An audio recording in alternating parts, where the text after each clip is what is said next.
The sound of gunfire shattered the midnight silence across the Brooklyn docks. Marco, the hammer, DeLuca stood at the center of a war zone, his hands covered in blood that wasn't his own, surrounded by bodies of men who had once called him brother. His chest heaved with rage and grief as he raised his weapon toward the last standing soldier, his own cousin, Nico. But before he could pull the trigger, a hand touched his shoulder. A gentle, impossible hand that made him freeze in place. "Marco," came a voice as calm as still water. "This isn't who you are." Marco turned to see a face he never expected. Vincent Chen, the quiet accountant from his father's old crew, the man everyone had dismissed as weak, the one person in their entire world who had never thrown a punch or fired a gun. And somehow, in that moment of absolute violence, Vincent's presence changed everything. But to understand how a war that should have destroyed an entire crime family ended with one simple act of kindness, we need to go back 6 months. Back to when Marco DeLuca was just trying to survive his father's funeral and the weight of expectations that threatened to crush him. The rain fell like bullets on the day they buried Antonio DeLuca. Marco stood at the graveside in his father's too-big suit jacket, the fabric hanging loose on his 28-year-old frame, watching as they lowered the casket into the wet earth. Around him stood the entire New York underworld, soldiers, capos, bosses from rival families, all paying respects to the man who had kept peace in Brooklyn for 30 years. But Marco wasn't thinking about peace. He was thinking about the conversation he'd overheard the night before, when his uncle Salvatore and cousin Nico thought he was asleep in his father's hospital room. "The kid's soft," Salvatore had said, his voice dripping with contempt. "Antonio wasted years trying to make Marco into something he's not. The boy's got his mother's weakness in him. What do you want to do about it?" Nico had asked. "We wait until Antonio's in the ground. Then we take what should have been mine from the beginning. Marco can have a nice quiet job somewhere far away from the family business. If he's smart, he'll take it." Marco's hands clenched into fists at the memory. His whole life, he'd heard variations of the same message. Too soft. Too thoughtful. Too interested in books and strategy instead of brute force. His father had tried to protect him, train him differently, teach him that strength came in many forms. But now his father was gone, and the wolves were circling. As the priest finished his prayers and mourners began to disperse, Salvatore approached with Nico at his side. His uncle's face was a mask of false sympathy, but his eyes were calculating, measuring. "Marco," Salvatore said, placing a heavy hand on his shoulder. "We need to talk about your future. About what happens now." "I know exactly what happens now," Marco replied quietly, his voice steady despite the fear coiling in his gut. "I take my father's place. Like he wanted." Nico laughed, a harsh, mocking sound. "You run the DeLuca operations? Kid, you've never even collected on a debt. You spent the last 5 years in college learning about business management while the rest of us were in the streets. You're not built for this life." "Your father had certain, traditional views," Salvatore added smoothly. "But the world has changed. What we need now is someone with experience. Someone the other families respect. I've already spoken with the other capos. They agree that I should step into Antonio's role. You'll be taken care of, Marco. A legitimate business, regular income, safe and comfortable. Isn't that what you always wanted?" Marco looked at his uncle's face and saw his entire future mapped out before him. A slow, suffocating death of purpose. A life of watching from the sidelines while his father's legacy was dismantled, his mother's memory dishonored, his own worth measured and found wanting. "No," he said simply. The word hung in the air like a challenge. Salvatore's expression darkened, and Marco saw several of his uncle's soldiers shift positions around them. They were in a cemetery, surrounded by mourners, but he suddenly felt very alone and very vulnerable. "No." Salvatore repeated, his voice dangerously soft. "My father left instructions. Written, witnessed, legal instructions. I inherit his position, his operations, his seat at the table. You can challenge that if you want, uncle. But then we're not family anymore. We're enemies. It was the boldest thing Marco had ever said to Salvatore. Every muscle in his body tensed, waiting for violence. But his uncle just smiled, a cold, patient smile that promised future retribution. You're making a mistake, nephew. But we'll see how you feel in a few months when reality sets in. As Salvatore and Nico walked away, Marco released a breath he didn't know he'd been holding. His hands were shaking, his heart racing. He'd just declared war on his own family without an army, without experience, without any idea how to actually run a criminal empire. That was either very brave or very stupid. Marco spun to find Vincent Chen standing a few feet away, holding a black umbrella despite the rain having stopped. Vincent was in his early 50s, thin and unassuming in a conservative black suit. He'd been his father's accountant for 20 years, managing the complex web of legitimate and illegitimate finances that kept the DeLuca operations running. Vincent. I didn't see you at the service. I stayed in the back. Your father valued discretion, so I practice it. Vincent's eyes, behind wire-rimmed glasses, were kind but assessing. Your uncle is right about one thing, you're going to face resistance. The other families see you as weak. Your own soldiers question whether you have what it takes. And Salvatore has been building alliances for months, preparing for this moment. So you think I should just hand everything over to him? I think, Vincent said carefully, that your father saw something in you that others missed. He spent his last year preparing you in ways nobody else noticed. Teaching you not how to be him, but how to be yourself. The question is, do you trust his judgment? Marco thought of his father in those final months. The long conversations about strategy instead of violence. The books on psychology, negotiation, business management. The way Antonio had kept pulling Marco away from the traditional path of a mob soldier, much to everyone's frustration. I trust him, Marco said quietly. I just don't know if I trust myself. Vincent nodded as if this was the answer he'd expected. Then perhaps you need to learn. Your father left you something, not just his position, but something else. Come to my office tomorrow. There are things you need to see. As Vincent walked away, Marco stood alone in the cemetery, watching the groundskeepers fill in his father's grave. He had just committed himself to a path that could end in his own death. But for the first time since Antonio had gotten sick, Marco felt something other than grief and fear. He felt purpose. Vincent Chen's office was nothing like Marco expected. Located above a Chinese restaurant in Chinatown, it was a cramped space filled with filing cabinets, computer monitors, and the faint smell of jasmine tea. Vincent gestured Marco to a worn leather chair and began pulling folders from a safe hidden behind a false wall. Your father came to see me 2 years ago, Vincent began, spreading documents across his desk. He told me he was dying. The doctors had given him 3 years at most. And he told me something else, he didn't want you to follow his path. Marco's throat tightened. Then why leave me the business? Because he knew Salvatore would destroy everything Antonio built. Your uncle sees the family operations as a source of power and profit. Your father saw them as a responsibility to the neighborhood, to the people who depended on him. He wanted someone who would transform things, not perpetuate them. Vincent pulled out a leather-bound journal and slid it across the desk. Marco recognized his father's handwriting on the cover, for Marco, the real work. Your father spent his last 2 years documenting everything, Vincent continued. Not the illegal operations, those are in other files, but his philosophy. His strategies.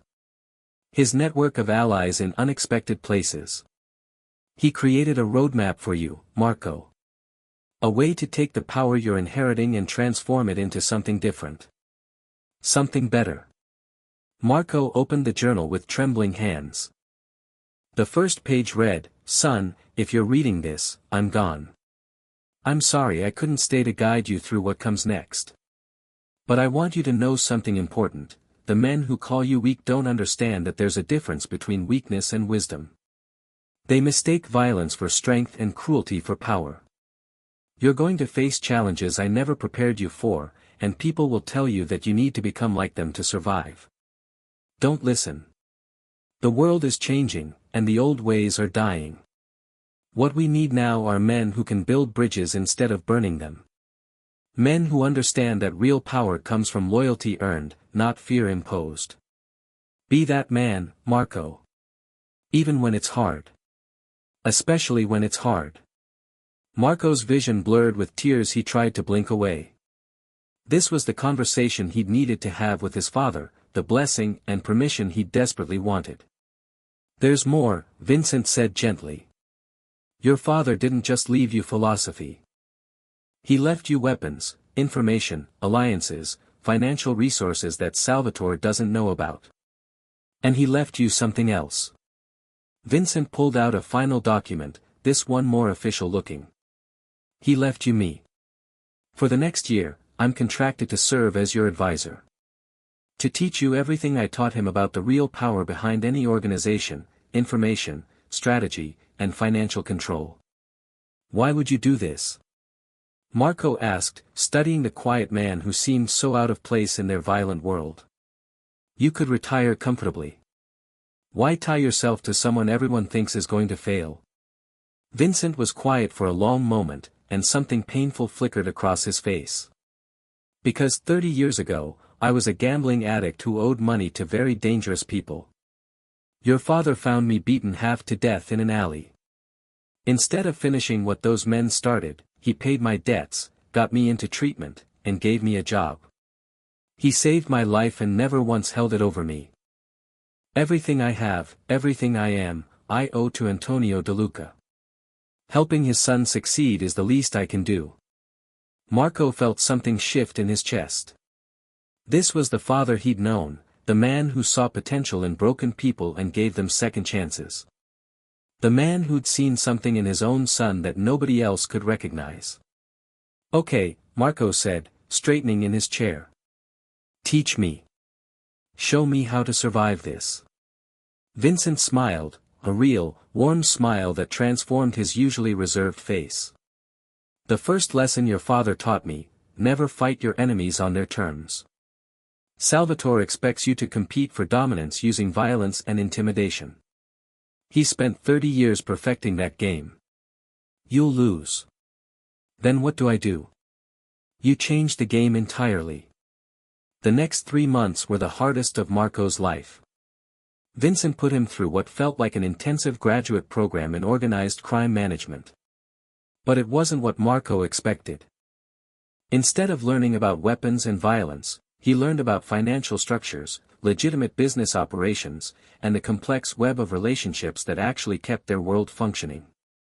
Your uncle sees the DeLuca operations as a collection of rackets, Vincent explained during one late-night session. Protection, gambling, loan sharking, controlled substances. He measures success by how much profit he can extract from the neighborhood. But your father understood something different.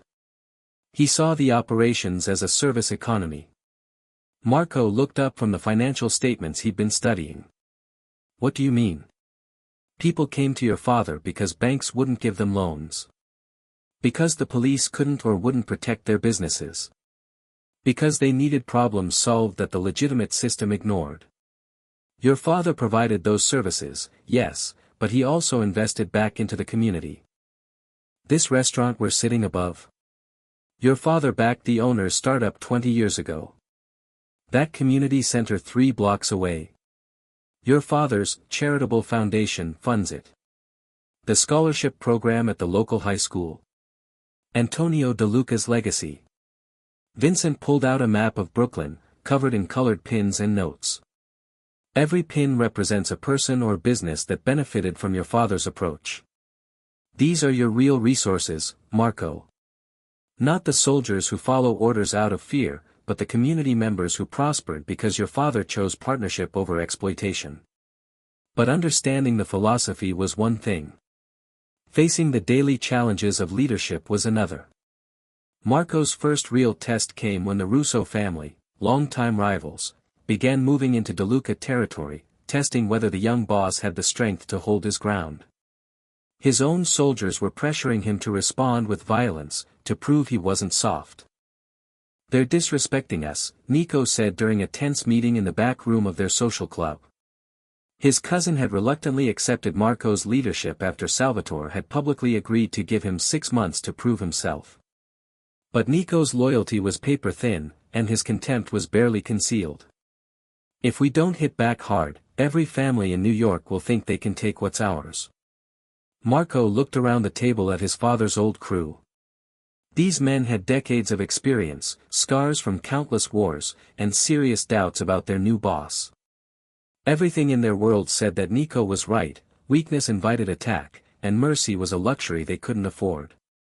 But Vincent's words echoed in his mind: never fight on their terms.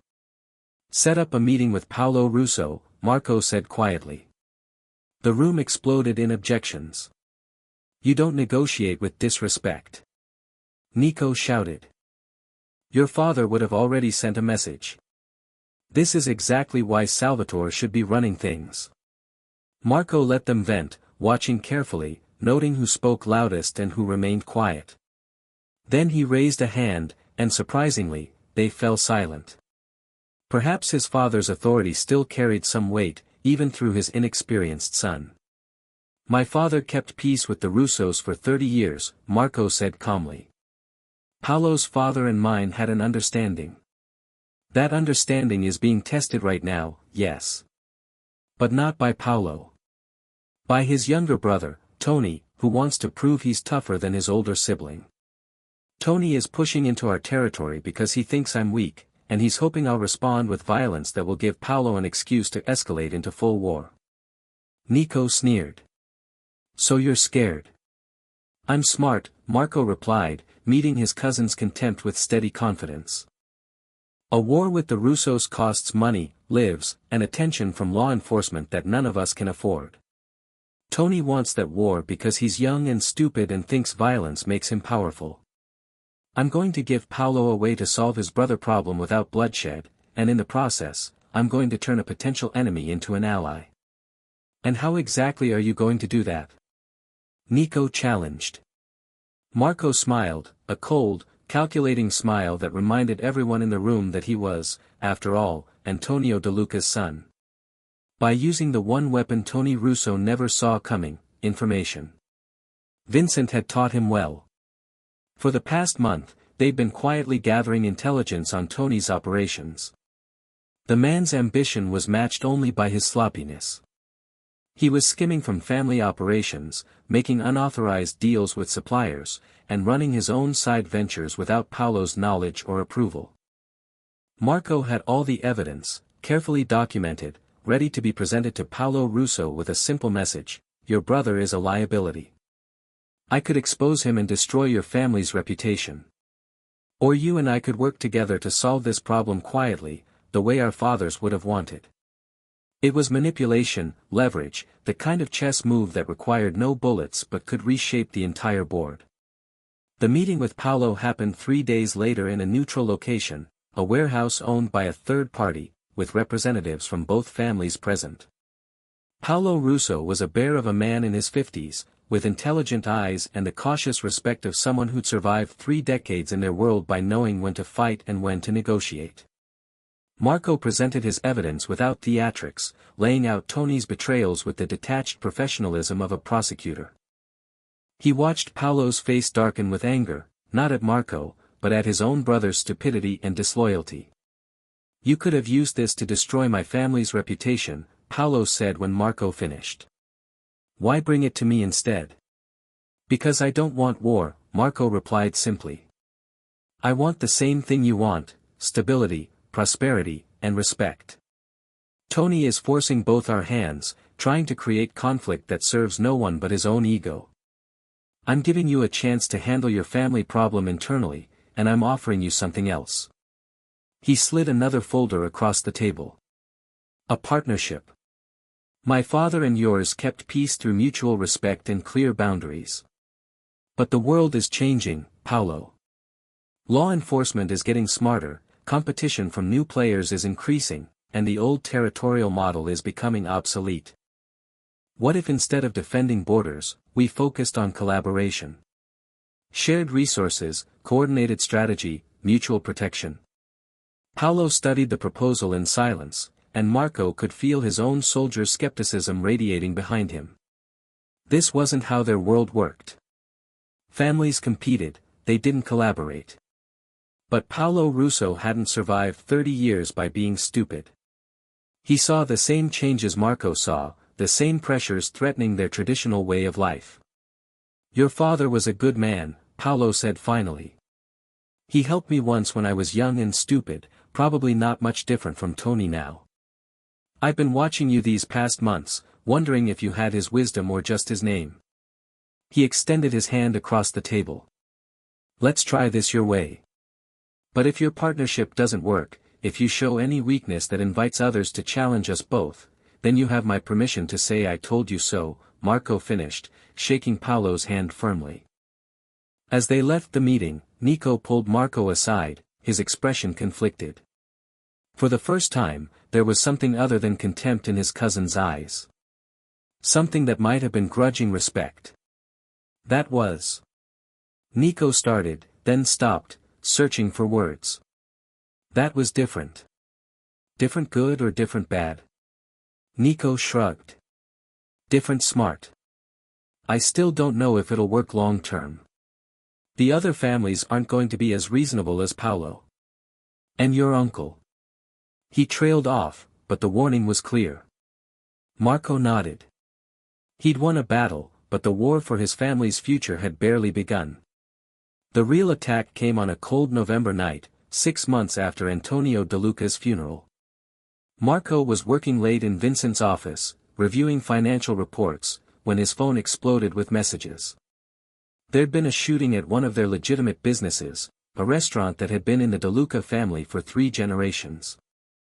2 soldiers dead, 3 civilians wounded, and witnesses reporting that the shooters had worn Russo family colors. Marco's blood turned to ice.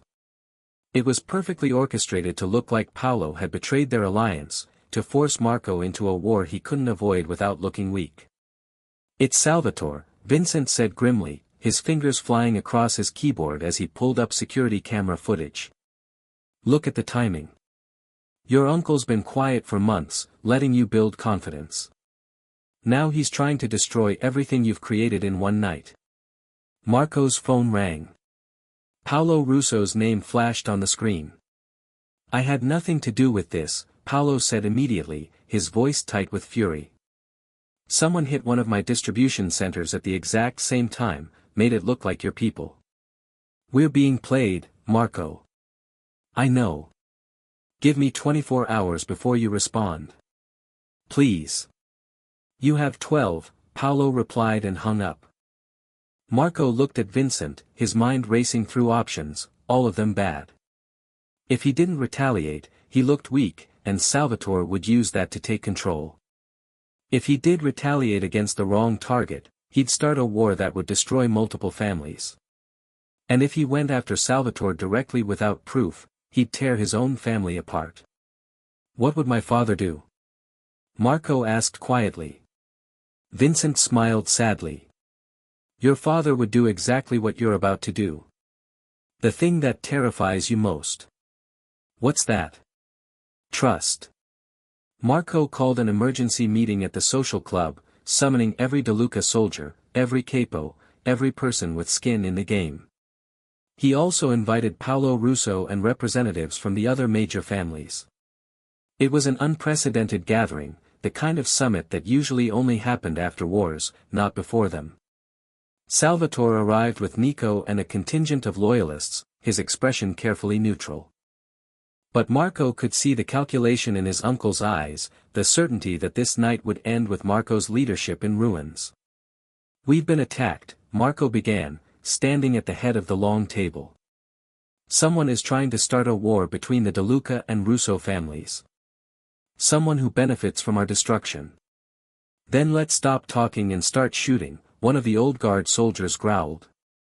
"We know who's responsible." "Do we?" Marco asked quietly. He nodded to Vincent, who began displaying security footage on a large screen. These are the shooters.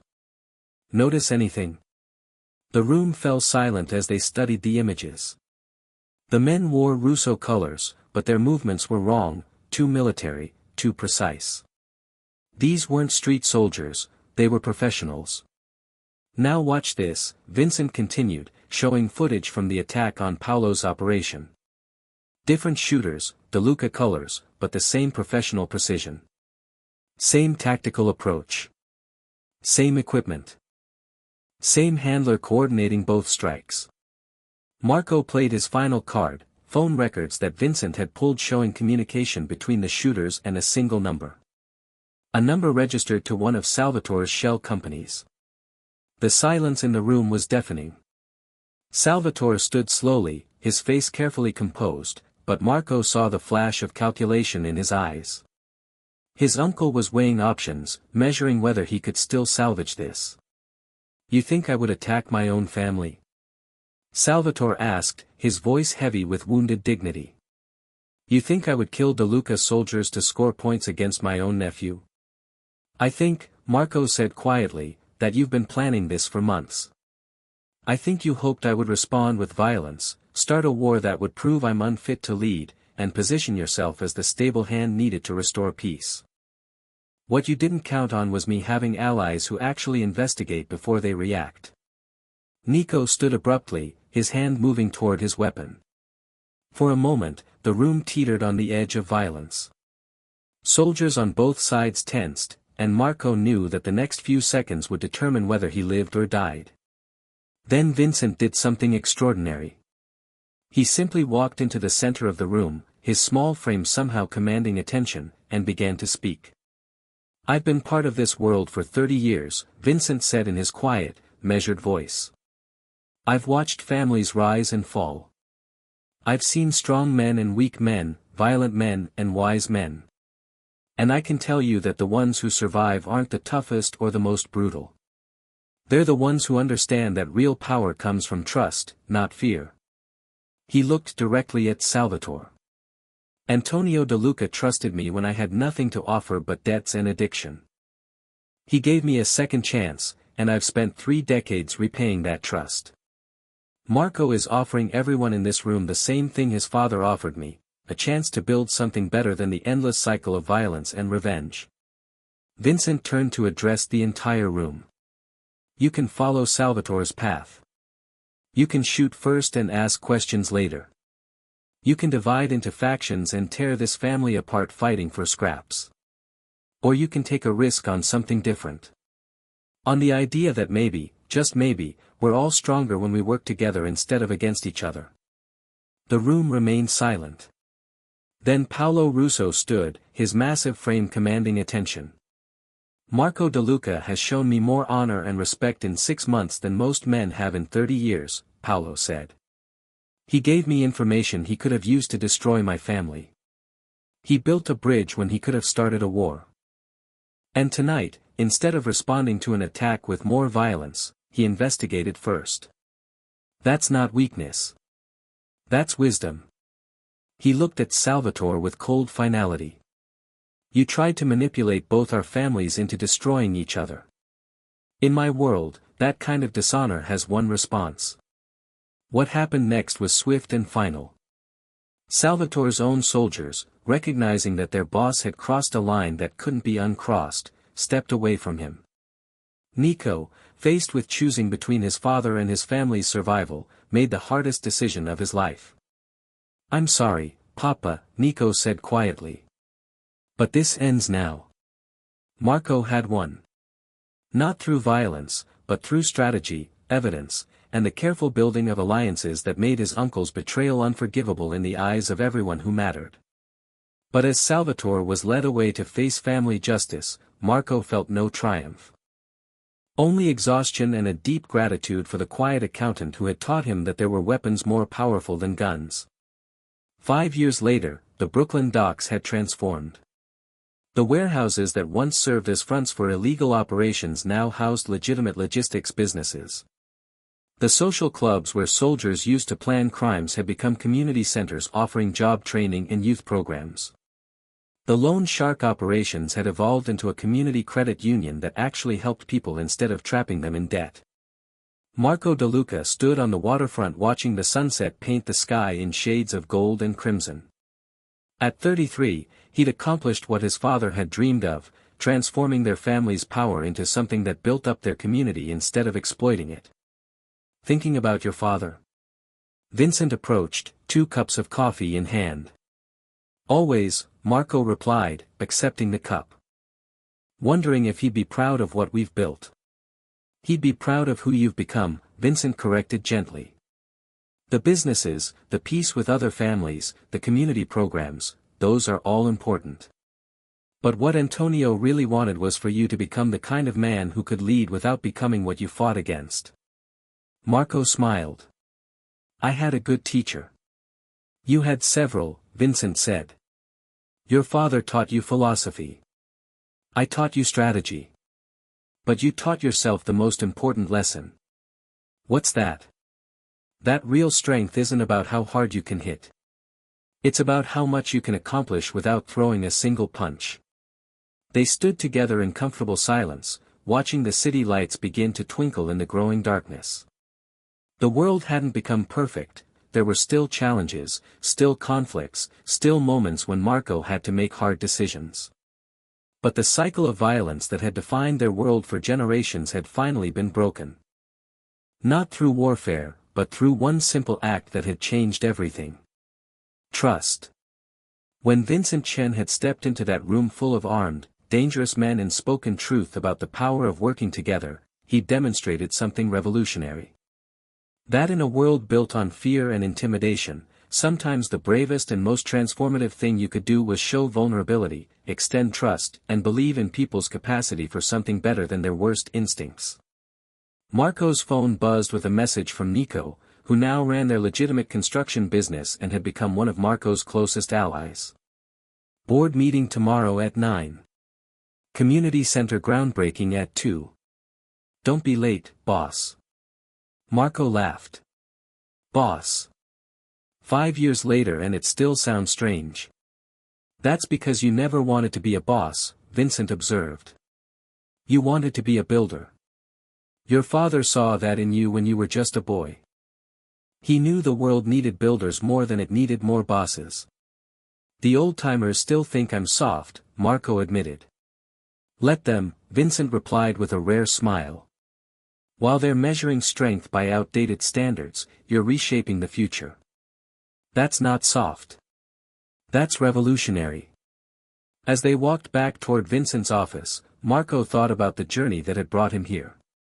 From the terrified young man at his father's funeral, certain he would fail, to the leader who had transformed not just his family but the entire power structure of their world. It hadn't been easy.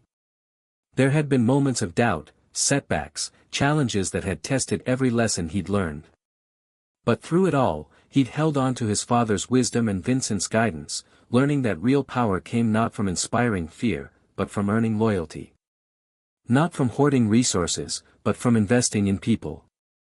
Not from winning through violence, but from building bridges that lifted everyone up. The Mafia wars that should have destroyed Brooklyn's underworld had ended not with bloodshed, but with transformation. And it had all started with one simple act, a quiet accountant stepping forward to remind dangerous men that they could choose something better than the cycle of violence they'd inherited. Vincent, Marco said as they reached the office door. Thank you. For everything. For believing in me when no one else did. Vincent paused, his eyes bright behind his wire-rimmed glasses. Your father gave me a second chance when I was at my lowest. You've given hundreds of people the same gift. That's legacy, Marco. That's what actually matters.